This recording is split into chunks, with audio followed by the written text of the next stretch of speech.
Hello students, आज हम बहुत इंपॉर्टेंट टॉपिक स्टार्ट करने जा रहे हैं, एप्लीकेशन ऑफ गाउसेस थ्योरम। हमने रिसेंटली बच्चों गाउस थ्योरम पढ़ी थी और गाउस थ्योरम में हमने ये समझा था कि टोटल इलेक्ट्रिक फ्लक्स जो होता है किसी भी क्लोज सरफेस से रिलेटेड, वो उस सरफेस में जो टोटल चार्ज होता है और उसका 1/ε0 टाइम्स होता है।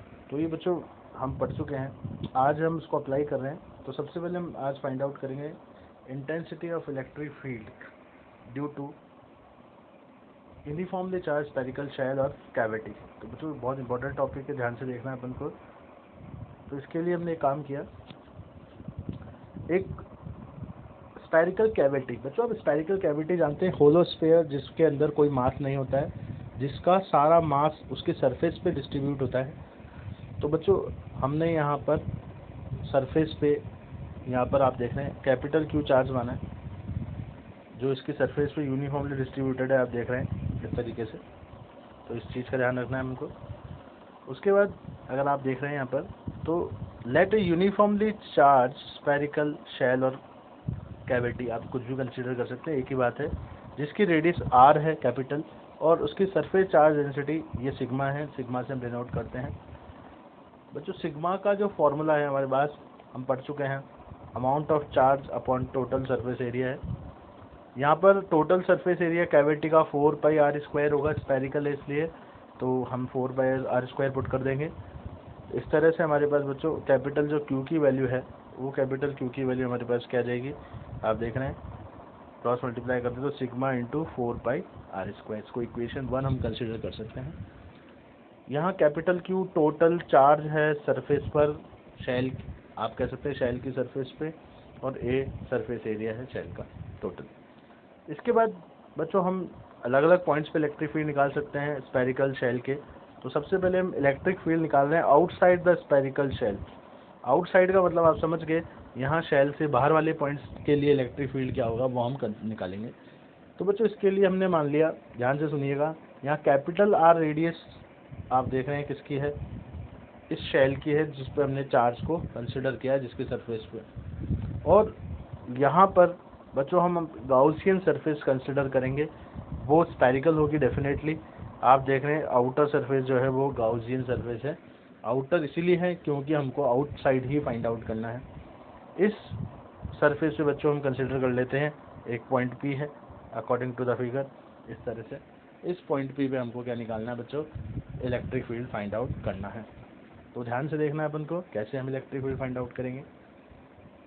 बच्चों अब ध्यान दीजिएगा, आप यहाँ पर जो गॉसियन सरफेस आप देख रहे हैं, ये वाली जो गॉसियन सरफेस है, इसकी रेडियस स्मॉल आर है, ये हमने कंसीडर किया है, ठीक है।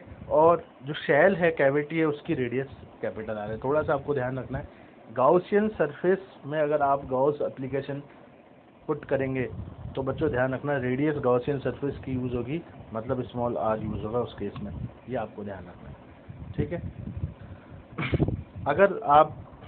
अगर सरफेस चार्ज डेंसिटी की बात करें तो वो क्योंकि शेल पर है, वो शेल की निकाल रहे हैं हम, तो उसके लिए फिर रेडियस हम कैपिटल आर यूज़ करेंगे, ये भी आपको ध्यान रखना है बच्चों। छोटी मोटी बातें आपको ध्यान होनी चाहिए। इसके बाद आप देख रहे हैं हमने अप्लाई किया Gaussian law in Gaussian surface.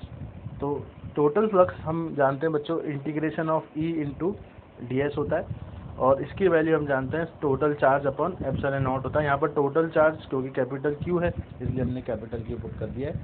ये हमारे पास इक्वेशन 2 आ गई है। ये हमने गाउस लॉ जो हमने पिछला पढ़ा था उसको अप्लाई कर दिया है बच्चों।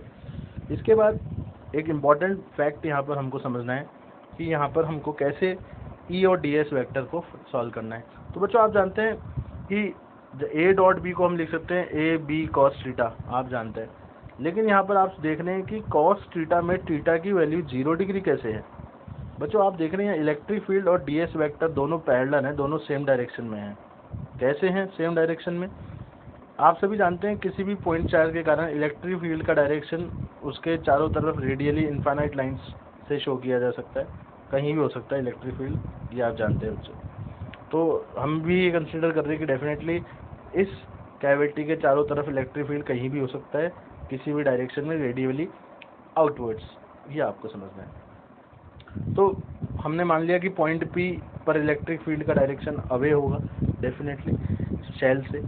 तो आप देख रहे हैं ये इलेक्ट्रिक फील्ड का डायरेक्शन है। और बच्चों आपको हमने ये भी बताया था कि जब भी हम बात करते हैं सरफेस एरिया वेक्टर की, तो सरफेस एरिया वेक्टर हमेशा बच्चों आपको ध्यान रखना है कहाँ पर होता है, किसी भी सरफेस से अवे होता है। जैसे कि आपको हमने बताया था एक सिलेंडर की बात की थी, तो सिलेंडर के लिए सरफेस एरिया वेक्टर हमने S1 का इधर लिया था, S2 का इधर लिया था, आपको याद होगा, सरफेस से परपेंडिकुलर अवे। तो आप देख रहे हैं इस तरह से सरफेस एरिया वेक्टर हमने DS वेक्टर बनाया है यहाँ पर पॉइंट P के लिए, तो आपको ये ध्यान रखना है। तो बच्चों आप देखेंगे इलेक्ट्रिक फील्ड और DS वेक्टर दोनों सेम डायरेक्शन में हो जाएंगे, और इस तरह से थीटा की वैल्यू बच्चों यहाँ पर क्या हो जाएगी, 0 डिग्री। तो आपको ये ध्यान रखना है।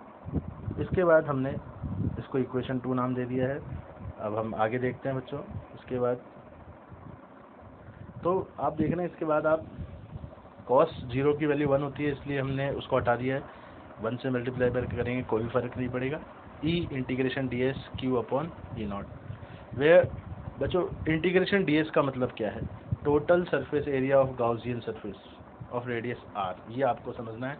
यहाँ पर हमने जो गाउसियन सरफेस मानी है उसका हमको टोटल सरफेस एरिया लेना है, जैसा कि हमने आपको पहले भी बताया था ये बात। इसके बाद आप देख रहे हैं कि क्योंकि गाउसियन सरफेस की अगर हम बात करें तो बच्चों गाउसियन सरफेस जो है वो आप देख रहे हैं, गाउसियन जो सरफेस है आप देख रहे हैं बच्चों यहाँ पर, वो हमारी ये आउटसाइड वाली है, इसकी रेडियस हमने देखी थी स्मॉल r है, इसलिए हमने यहाँ पर सरफेस जो एरिया लिया है वो आप देख रहे हैं क्या लिया है, 4 पाई r² टोटल सरफेस एरिया, ये आप ध्यान रखना। इसके बाद 4 पाई r² के बाद हम जानते हैं बच्चों कि कैपिटल Q की वैल्यू हम इक्वेशन 1 से पुट करने वाले हैं अभी वेरी सून। अच्छा 4 पाई r² जो है अगर उसको हम क्रॉस मल्टीप्लाई में ले जाएं डिनोमिनेटर में, तो आप देखते हैं 4 पाई एप्सिलॉन नॉट और r² बचेगा डिनोमिनेटर में। यहाँ पर 4 पाई एप्सिलॉन नॉट को हम जानते हैं k लिख सकते हैं, क्योंकि k की वैल्यू होती है 1 अपॉन 4 पाई एप्सिलॉन नॉट, क्योंकि ये आप देख रहे हैं 4 पाई एप्सिलॉन नॉट 1 अपॉन में ही है, डिवाइड में ही है, इसलिए यहाँ पर k हम लिख सकते हैं इसकी जगह। ठीक है बच्चों, और आप देख रहे हैं इसके बाद यहाँ पर Q बचा हुआ है, ये Q आ गया, और ये r² नीचे डिनोमिनेटर में बच गया, वो आपके सामने है। तो इस तरह से इलेक्ट्रिक फील्ड हमारे पास KQ अपॉन r² आ जाता है। तो साफ है यहाँ पर जो इलेक्ट्रिक फील्ड है वो किस पे डिपेंड करता है, डिस्टेंस पे डिपेंड करता है, और डिस्टेंस जो r है बढ़ने पर इलेक्ट्रिक फील्ड डिक्रीज होता है, इसलिए हम कह सकते हैं electric field outside the cavity inversely proportional to r²। ठीक है बच्चों, इसके बाद अगली बात हम देखते हैं। तो जो कैपिटल Q की वैल्यू हमने इक्वेशन 1 में निकाली थी, आप देख रहे हैं वो हम पुट करेंगे यहाँ। तो कैपिटल Q की वैल्यू इक्वेशन 1 में कहाँ निकाली थी हम, तो यहाँ देखिए आप कैपिटल Q की वैल्यू ये रही इक्वेशन 1 में, सिग्मा अपॉन 4 पाई r², इसको हम पुट करने वाले हैं बच्चों। इसको हम कहाँ पुट करेंगे, इसको हम इक्वेशन आप देख रहे हैं इस वाली में पुट कर देंगे इस तरह से। तो आप देख रहे हैं यहाँ पर कैपिटल Q की जगह, यहाँ कैपिटल Q की जगह हमने रिप्लेस कर दिया है सिग्मा 4 पाई r² को, और डिनोमिनेटर में सेम स्टेप चल रही है 4 पाई E0 r²। इस तरह से आप देखेंगे बच्चों 4 पाई से 4 पाई कैंसिल आउट हो जाएगा, और हमारे पास आ जाएगा E out, electric field outside cavity, sigma upon epsilon not denominator में बच के, आप देख रहे हैं 4 पाई से 4 पाई कैंसिल होने के बाद E0 r² बचा है डिनोमिनेटर में, और ऊपर कैपिटल r² बचा है। तो इलेक्ट्रिक फील्ड अगर हम देखें आउटसाइड, तो सिग्मा की फॉर्म में इस तरह से लिख सकते हैं, और आप देख रहे हैं Q की फॉर्म में इस तरह से लिख सकते हैं। यहाँ पर भी सेम चीज़ ही है, इलेक्ट्रिक फील्ड r² के इन्वर्सली प्रोपोर्शनल है। अब आप देखें बच्चों next point at the surface of shell, shell के कोई ऐसा पॉइंट जो उसके सरफेस पे है। अब आप जैसे इनफाइनाइट पॉइंट्स हो सकते हैं शेल के सरफेस पे, तो हमने कोई भी एक पॉइंट कंसीडर कर लिया। तो बच्चों आप नोट करेंगे कि अगर हम शेल की जब सरफेस की बात करेंगे, तो r जो डिस्टेंस होगी डेफिनेटली वो कैपिटल R के इक्वल हो जाएगी। क्यों हो जाएगी, क्योंकि गॉसियन सरफेस भी अब स्फेरिकल शेल ही होगा, तो दोनों सेम ही चीज़ हो जाएगी, इसलिए R और R की वैल्यू सेम हो जाएगी। तो अगर हम देखें बच्चों, तो यहाँ पर हम वैल्यू पुट कर सकते हैं R की। तो आप देख रहे हैं बच्चों R इक्वल टू R, इसको हम यूज़ करते हैं इक्वेशन 3 में। तो यहाँ स्मॉल r की जगह बच्चों क्या हो जाएगा, कैपिटल R हो जाएगा। देखिए इक्वेशन 3 से 5 आ गई। ठीक है बच्चों, इसके बाद फिर हम स्मॉल r की वैल्यू कैपिटल R पुट करते हैं इक्वेशन 4 में, यहाँ पर 4 में पुट करनी है अपन को। तो आप देखते हैं 4 में जो आप देख रहे थे स्मॉल आर स्क्वायर था वो कैपिटल आर स्क्वायर हो जाएगा और आर स्क्वायर से आर स्क्वायर कैंसिल आउट हो जाएगा। तो जो फाइनल रिजल्ट बचेगा बच्चों अपने पास वो क्या बचेगा, आप देख रहे हैं सिग्मा अपॉन एप्सिलॉन नॉट। जो साफ दिखता है सिग्मा खुद एक कांस्टेंट क्वांटिटी है, क्योंकि सरफेस चार्ज डेंसिटी हम जानते हैं कांस्टेंट होती है यूनिफॉर्मली चार्ज किसी भी स्फीयर के लिए, और epsilon not permittivity of free space जो कि कांस्टेंट है। इस तरह से सरफेस पे इलेक्ट्रिक फील्ड हमारा सिग्मा अपॉन एप्सिलॉन नॉट आता है। और बच्चों ये वैल्यू मैक्सिमम भी होगी किसी कैविटी के लिए, ये ध्यान रखने की बात है। इसके बाद जो नेक्स्ट बात है हमारी वो है इनसाइड द सरफेस। बच्चों इनसाइड द सरफेस के लिए हम जानते हैं गॉसियन सरफेस अंदर होगी और स्फेरिकल शेल डेफिनेटली उसका आउटर पार्ट होगा, तो इसीलिए स्मॉल आर की वैल्यू कम हो जाएगी कैपिटल आर से। तो बच्चों आप देख रहे हैं ये स्मॉल आर होगी और ये कैपिटल आर होगी, तो आप समझ गए होंगे कि ये कम क्यों हो जाएगी स्मॉल आर कैपिटल आर से।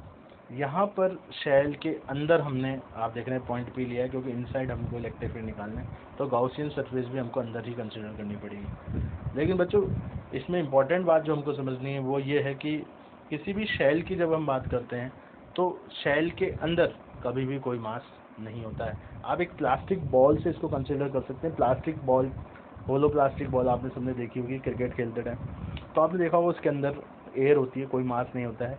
आप इवन हम एयर को भी नेगलेक्ट कर सकते हैं, तो हम ये कह सकते हैं कि उसके अंदर कोई मास नहीं है। मास नहीं होने के कारण, होलो होने के कारण आप जानते हैं मास नहीं होगा तो डेफिनेटली चार्ज भी नहीं होगा। तो इन ए कैविटी और other sphere there is no mass inside it, therefore no charge exist inside the cavity, ये आपको ध्यान रखना है। और बच्चों चार्ज नहीं होगा तो डेफिनेटली उस सराउंडिंग में इलेक्ट्रिक फील्ड भी नहीं होगा, इसलिए इलेक्ट्रिक फील्ड बच्चों कितना हो जाएगा inside the spherical cavity will be 0, no electric field exist inside. बच्चों इस तरह से हम वेरिएशन इलेक्ट्रिक फील्ड समझ सकते हैं डिस्टेंस के साथ किसी कैविटी के लिए। तो वेरिएशन इलेक्ट्रिक फील्ड का कैसे आ रहा है कैविटी के लिए वो देख लीजिए, शेल के लिए कैसे आ रहा है वो देखिए। तो बच्चों ग्राफ के थ्रू हम इसको समझा रहे हैं। ये डिस्टेंस की एक्सिस ले ली, ये इलेक्ट्रिक फील्ड की एक्सिस ले ली हमने, और दोनों एक्सिस पर हमने प्लॉट किया। तो ये वाला जो रीजन है ये इनसाइड वाला रीजन है, क्योंकि आप देख रहे हैं यहाँ पर हमने एक वर्टिकल लाइन ड्रॉ करी है। ये वर्टिकल लाइन कैपिटल आर और स्मॉल आर को इक्वल बताती है इस पॉइंट पर। तो आप समझ गए होंगे ये वाला रीजन जो होगा वो रीजन होगा जहाँ आर की वैल्यू कैपिटल आर से कम होगी। ये वाला जो रीजन होगा यहाँ पर डेफिनेटली स्मॉल आर की वैल्यू कैपिटल आर से ज़्यादा होगी। और ये आप देख रहे हैं ऐसा रीजन है जहाँ पर कैपिटल आर और स्मॉल आर इक्वल होंगे, इसको हम सरफेस भी कह सकते हैं कैविटी की। तो इस तरह से आपको ये बात ध्यान रखनी है। अब जब हम ग्राफ ड्रॉ करते हैं तो बच्चों हमको ध्यान रखना है कि इलेक्ट्रिक फील्ड इनसाइड होता ही नहीं है, तो कोई ग्राफ यहाँ नहीं बनेगा, ठीक है। 0 होता है जैसा कि हमने समझा इसी रीजन में, तो इस रीजन में कोई इलेक्ट्रिक फील्ड नहीं होने की वजह से हम कोई ग्राफ ड्रॉ नहीं करेंगे। अब आप देख रहे हैं बच्चों, क्योंकि अभी हमने बताया था आपको सरफेस पे इलेक्ट्रिक फील्ड मैक्सिमम होगा, कांस्टेंट है, मैक्सिमम है। तो आप देख रहे हैं ग्राफ का जो पीक पॉइंट है यहाँ ये होगा, इस पॉइंट से ग्राफ स्टार्ट होगा सरफेस से, और इसके बाद जैसे जैसे हम सरफेस से बाहर जा रहे हैं, किसी कैविटी से हम जैसे जैसे बाहर जा रहे हैं, हम देखेंगे इलेक्ट्रिक फील्ड बच्चों डिक्रीज होता जाएगा, क्योंकि हमने पढ़ा था आउट वाला इलेक्ट्रिक फील्ड आर के इन्वर्सली प्रोपोर्शनल होता है, इसलिए। तो आप देख रहे हैं बच्चों यहाँ पर जो रिलेशन आ रहा है, आप देख रहे हैं डिक्रीजिंग पैराबोला हमको मिल रहा है। इस तरह से हम आउटसाइड के लिए भी ग्राफ ड्रॉ कर सकते हैं। तो ये हमारा फाइनल ग्राफ आता है बच्चों इलेक्ट्रिक फील्ड का वेरिएशन डिस्टेंस के साथ समझाने के लिए। तो आपको आई होप ये आपको बहुत अच्छे से समझ में आ गया होगा। तो बच्चों यहाँ पर आपको ध्यान रखना है, ये बहुत बार एग्जाम में पूछा जाता है इलेक्ट्रिक फील्ड का वेरिएशन डिस्टेंस के साथ समझाइए कैविटी के लिए, तो आपको ये ग्राफ ड्रॉ करना अच्छे से आना चाहिए। आज के लिए बहुत है, थैंक यू।